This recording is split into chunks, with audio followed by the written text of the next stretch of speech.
నేను ఆ చిన్నప్పుడు సంగతి మాట్లాడుతున్నానండి. ఆ చిన్నప్పుడు గీతలు కాసేవాళ్ళం. అంటే మా అమ్మగారు కాసేది. నేను కూడా గీతలంప తిరిగేదాన్ని. తాడేపల్లి పోలీస్ స్టేషన్ అక్కడి నుంచి తోలుకొచ్చేవాళ్ళం గీతల్ని. ఆ నుంచి తోలుకెళ్ళి కాలంలో దిగేసి ఆ దరికి తోలుకెళ్ళి మహానాడు తోలుకెళ్ళేవాళ్ళం. మహానాడు 20వ రోడ్డు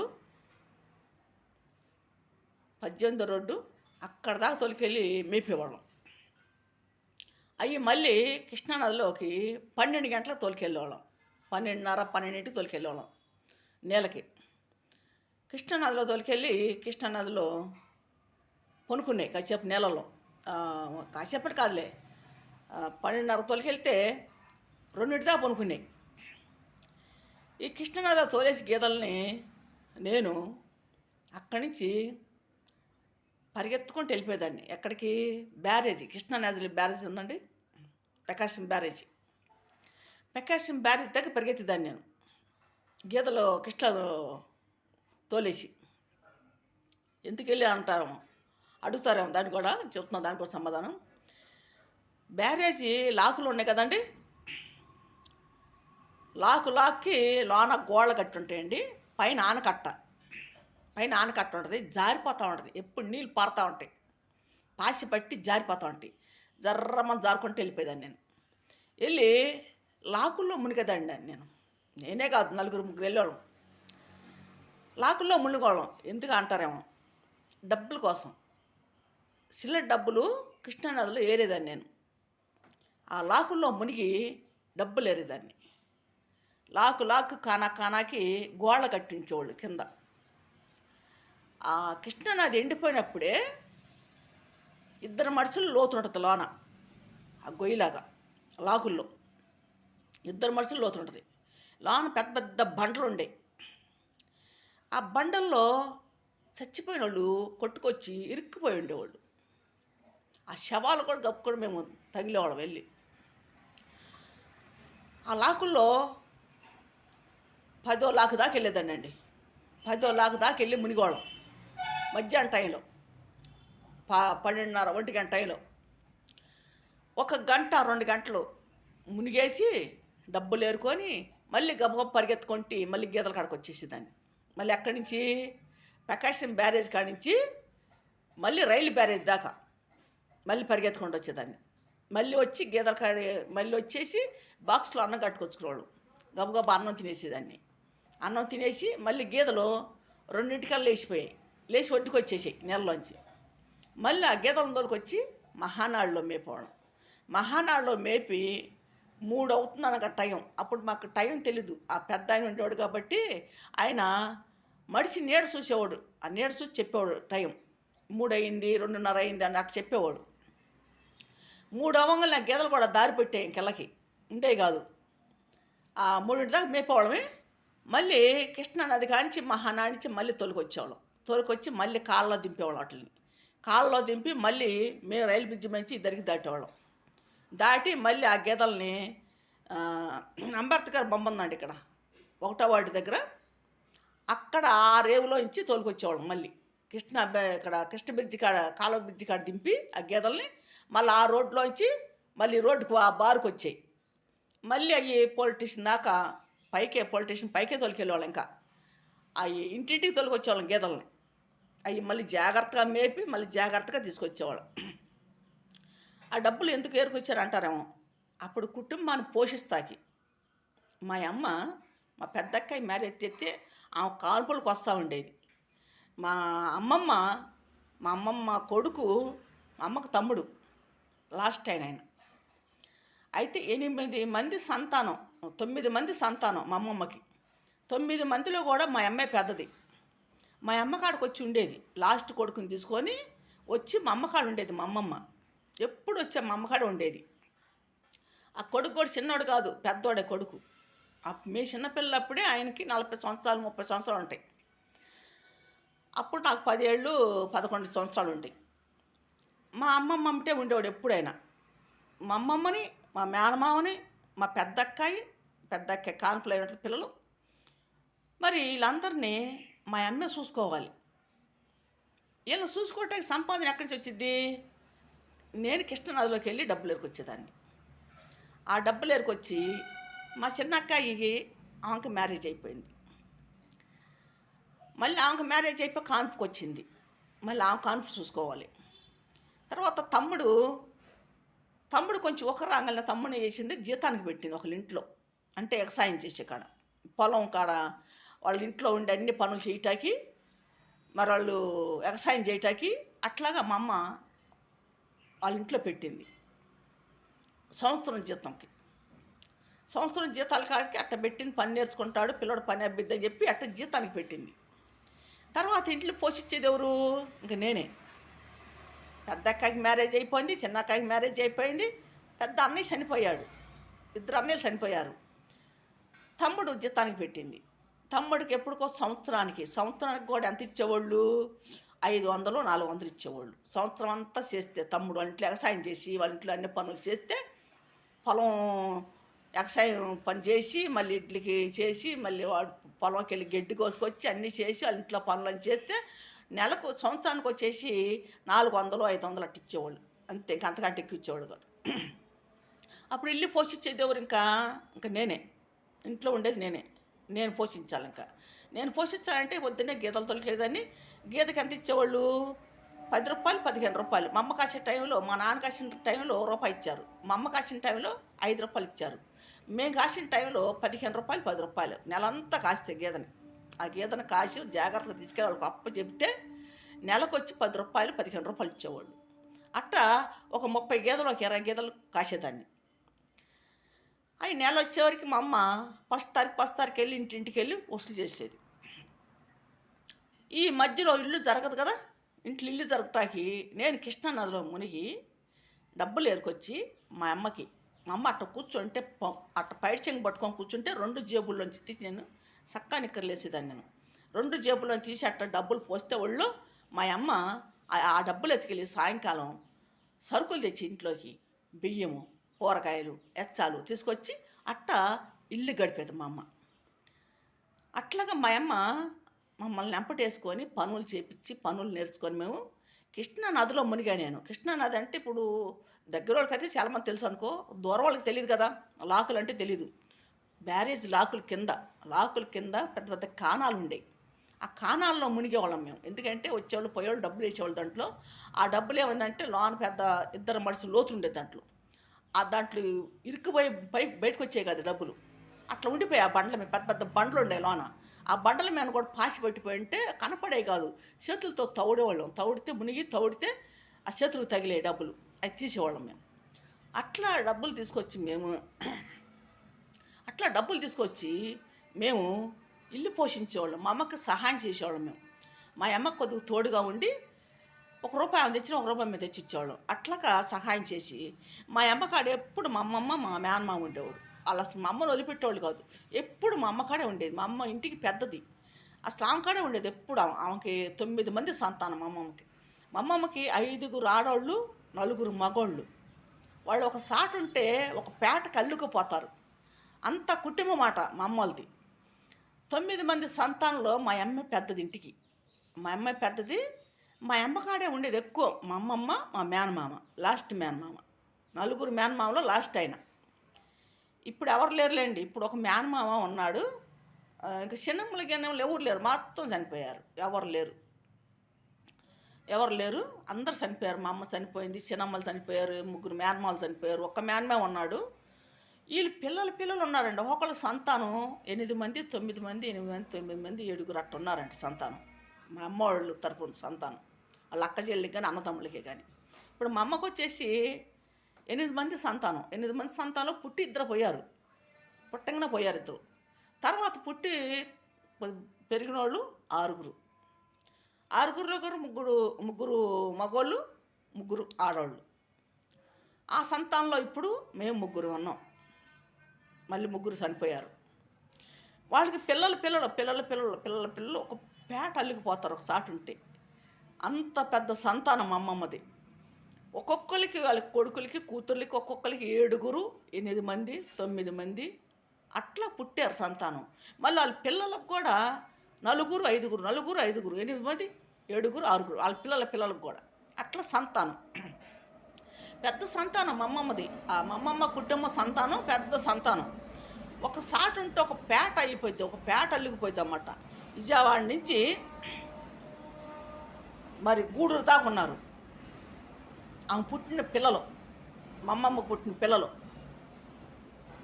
సింగరాయకొండ, శానపూడి, ఒంగోలు, గూడూరు, బాపట్ల, విజయవాడ, ఇక్కడ దాకా అల్లుకుపోయారు వాళ్ళు.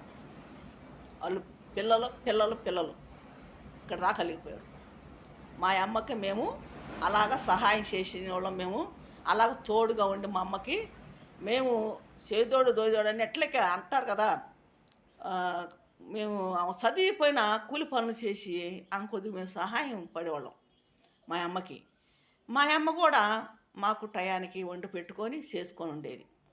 మరి పిల్లలు ఎట్ట వెళ్ళిపోతున్నారు మరి అట్లాగే ఆమెకు ఆ ఆలోచన ఉండేది కాదు, ఆ భయం ఉండేది కాదు. ఆ పిల్లలు వెళ్తున్నారు చక్కగా వస్తున్నారు అనుకునేది. అట్లా కృష్ణా నది ఎక్కడ మహానాడు అండి, ఎక్కడ తాడేపల్లి అండి, ఇక్కడి నుంచి ఎన్ని కిలోమీటర్లు అండి, మళ్ళీ అక్కడి నుంచి ఎన్ని కిలోమీటర్లు అండి మేము నడవటం.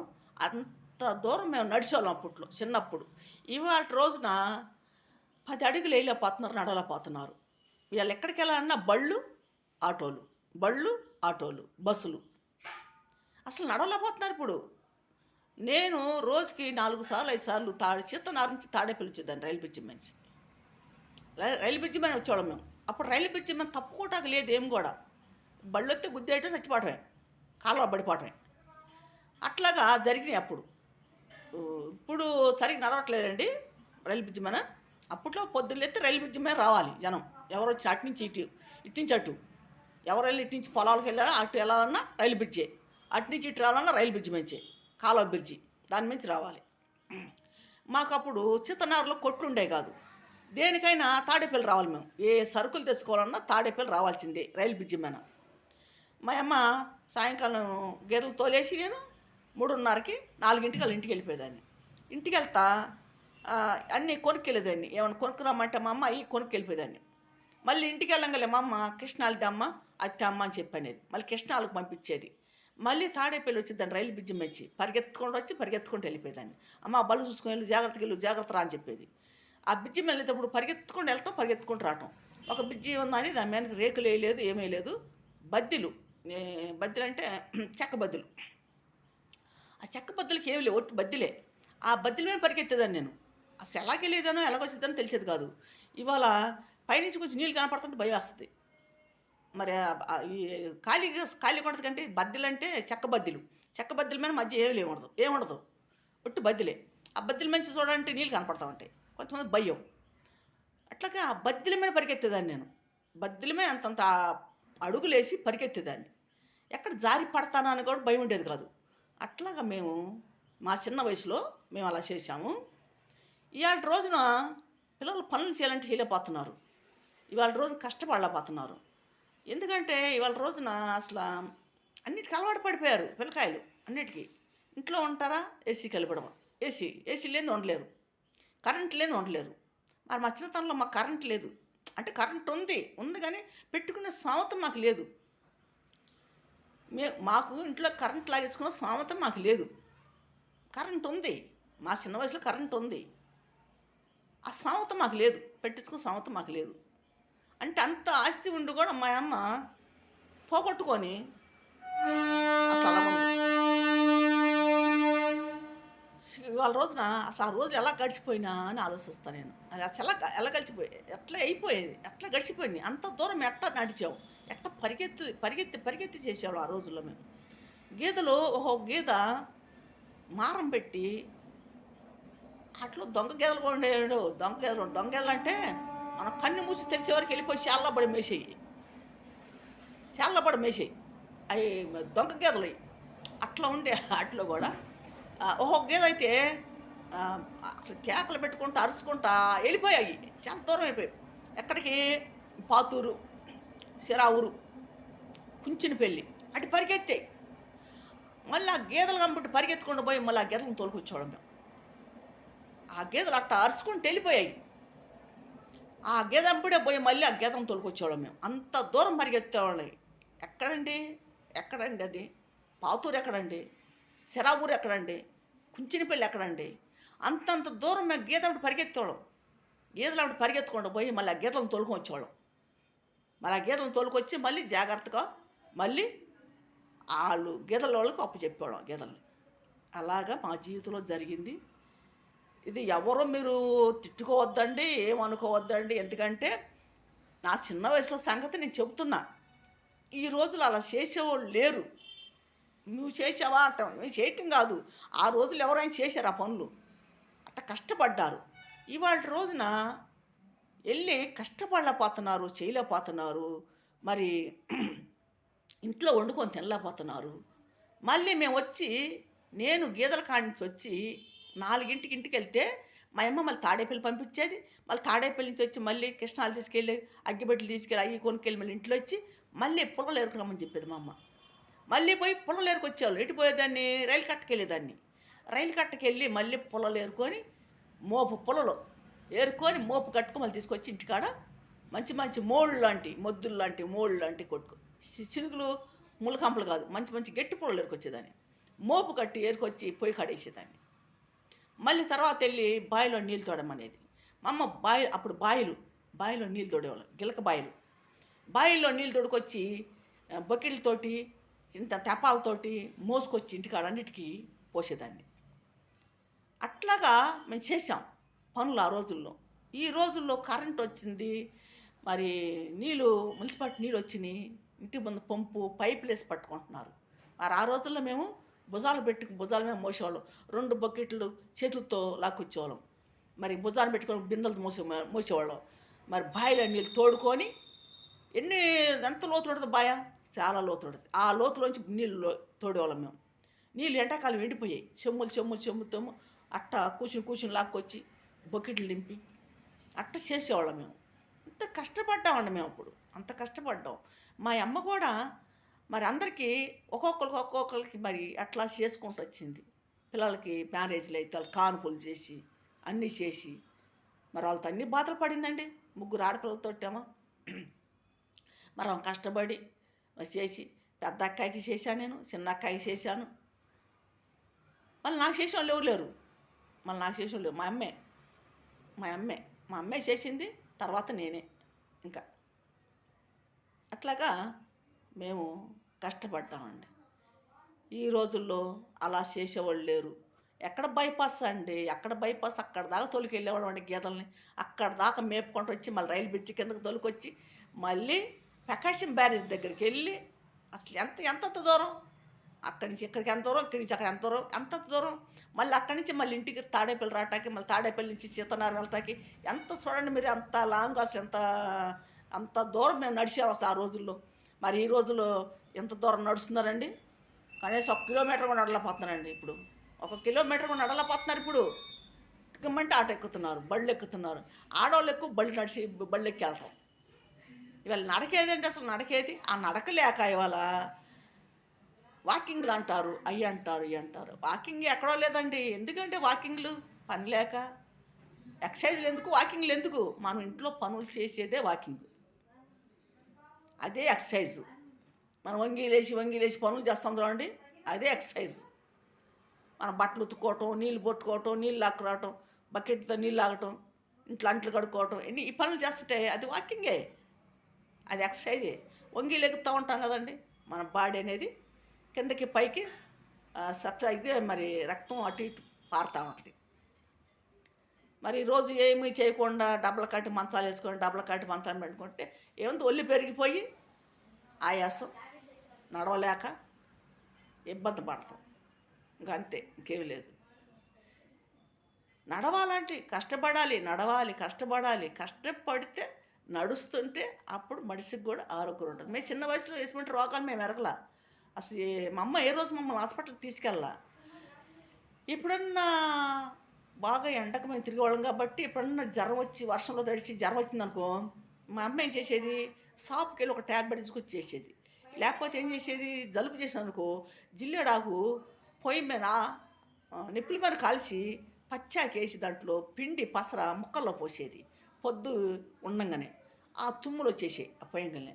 అది అటు నాటు వైద్యకం అండి, అది అటు నాటు వైద్యకం. ఇవాళ ఆ వైద్యకాలు ఏం పనికి రావట్లేదులే, ఆ రోజుల్లో అలా చేసింది మా అమ్మ. ఇవన్నీ ఎందుకు చెప్తా అంటారేమో, అంటే కొంతమందికి తెలియదు కాబట్టి చెప్తున్నా, ఇంకా అంతే. ఇది వీడియో ఎవరైనా చూడాలనుకుంటే చూడండి, లేదనుకుంటే ఇంకేం లేదు. ఇది ఎందుకంటే నా చిన్న వయసులో జరిగింది, నా చిన్న వయసులో ఎలా పడింది, బాధలు ఎలా కష్టపడింది, మేము అసలు ఎలాగా మేము పాతూరు ఎక్కడా, సిరావూరు ఎక్కడా, కుంచినిపల్లి ఎక్కడా, సీతానగరం ఎక్కడా, తాడేపల్లి ఎక్కడా, కృష్ణానది బ్యారేజ్ ఎక్కడా, చూడండి ఇంతంత దూరం నేను గీదలంబటి పరిగెత్తి గీదలు తోలుకొచ్చి, మరి మా అమ్మ ఇంటికాడుండి ఆమె చేసుకొని ఇంట్లో పనులు మాకు టయానికి వండి పెట్టి చేసేది. పెద్ద అక్కాయి బాపట్లో ఉండేది, మ్యారేజ్ అయిపోయి. చిన్న అక్కాయి మ్యారేజ్ అయ్యి పలు ఇంట్లో ఉండేది. అట్లాగా మేము కష్టపడ్డాం. ఆ రోజుల్లో కష్టపడ్డాము. మరి ఈ రోజుల్లో మరి కొద్దిగా అలాగా ఇంట్లో బయటకు పోకుండా వ్యాపారం చేసుకుంటా మేము ఇంట్లో ఉంటున్నాం. ఇప్పుడు చూడండి, మేము పెట్టే వీడియోలు చూడండి, వినండి, నేను చెప్పే కూడా వినండి, అర్థం చేసుకోండి. ఎందుకంటే ఇది ఒక జీవితాల గురించి మాట్లాడుతున్నాను నేను, వేరే ఉద్దేశాలు కాదు. ఒక జీవితం ఎలాగ చిన్న వయసులో 11 సంవత్సరాలు 10 సంవత్సరాల వయసులో మేము అలా కష్టపడ్డాం. అసలు ఆ రోజుల్లో మా అమ్మ అలా వచ్చి, మా అమ్మ మరి వెళ్ళింది, మా పిల్ల వెళ్ళింది ఎట్లాగా ఏంటని మా అమ్మ కూడా ఆలోచన ఉండేది కాదు. ఎటు వెళ్ళినా మేము ఇంటికి చేరేవాళ్ళం, గీతలు తోలుకొచ్చేవాళ్ళం, గీతలు అప్పు చెప్పేవాళ్ళం, ఇంటికి చేరేవాళ్ళం. అట్లాగా అసలు ఇంకా నైట్ పూట ఇంట్లో నిద్రపోయాను. ఒక్కోసారి నైట్ పూట అండి కృష్ణానదిలో వెళ్ళి పునుకునే వాళ్ళం బ్రిడ్జి కింద మేము. చెప్పలేములే, చాలా పడుతుంది చెప్పాలంటే. సరే నేను ఉంటానండి, కొట్టుకాడికి వెళ్ళాలి, చాలా టైం అయిపోయింది. ఇప్పుడు దాకా నీళ్ళు రాలేదు, ఇంటి పనులను చేసుకున్నాను, బట్టలు ఉతికేసుకుని పక్క బట్టలు ఇంటి బట్టలు మొత్తం ఉతుకునేసుకున్నాను, ఇంట్లో పనులను చేసాను, స్నానం చేశాను, ఇంకా కొట్టుకాడ బయలుదేరుతున్నాను. వీడియో చేస్తున్నాను. బట్టలు మొత్తం ఉతికేసేవాళ్ళ, ఎందుకంటే పక్క బట్టలు కూడా ఉతుకున్నా, దుప్పట్లు మొత్తం పక్క బట్టలు కానీ ఇంట్లో పనులను చేశాను. వంట పని చిన్నగా చేసుకుంటాను. సరే కొట్టుకాడికి వెళ్తాను. కొట్టుకాడికి వెళ్ళిన కానీ శబ్దం అండి, ఒకటే శబ్దం, నరాలు బయలిపోతున్నాయి, తల బయలిపోతుంది. ఎందుకంటే ఏందంటారేమో, డబ్బాలు తయారు చేస్తారు అక్కడ, ఆ డబ్బాల మూత తట్టుకోలేకపోతున్నా, విపరీతం తలనొప్పి వచ్చేస్తుంది. ఆ డబ్బాల మూతకి ఎట్లా కొడుతున్నారంటే వాళ్ళ ఇష్టం. అసలు ఎంత శబ్దం అంటే అంత శబ్దం. కొట్టుకి పక్కనే ఉంది ఆ కొట్టు కూడా. సరే చూడండి, మా వీడియోలు చూడండి. మీ అందరికీ నమస్కారం అండి, చిన్నవాళ్ళకి పెద్దవాళ్ళకి అందరికీ. మా వీడియోలు చూసేవాళ్ళకి చూడని వాళ్ళకి కూడా, చూడని వాళ్ళు ఉంటే చూసిన వాళ్ళు పంపించండి వాళ్ళకి. ఉంటానండి. నా పేరు శాంతి, గుంటూరు జిల్లా తాడేపల్లి, బోసుమంద సెంటర్ 17వ వార్డు. అన్నీ గుర్తుపెట్టుకోండి. అడ్రస్ కూడా నేను చెప్తున్నానంటే, ఎప్పుడైనా ఎవరైనా నా దగ్గరికి వచ్చి మాట్లాడాలనుకుంటే, ఏమైనా తప్పుగానే వీడియోలు చేస్తున్నాను, ఏదైనా మాట్లాడదలుచుకుంటే నా దగ్గరికి వచ్చి మాట్లాడండి. ఎందుకంటే నేను అన్నీ కూడా అడ్రస్ చెప్తున్నా. గుంటూరు జిల్లా తాడేపల్లి, బోసుమంద సెంటర్ 17వ వార్డు. నా పేరు శాంతి.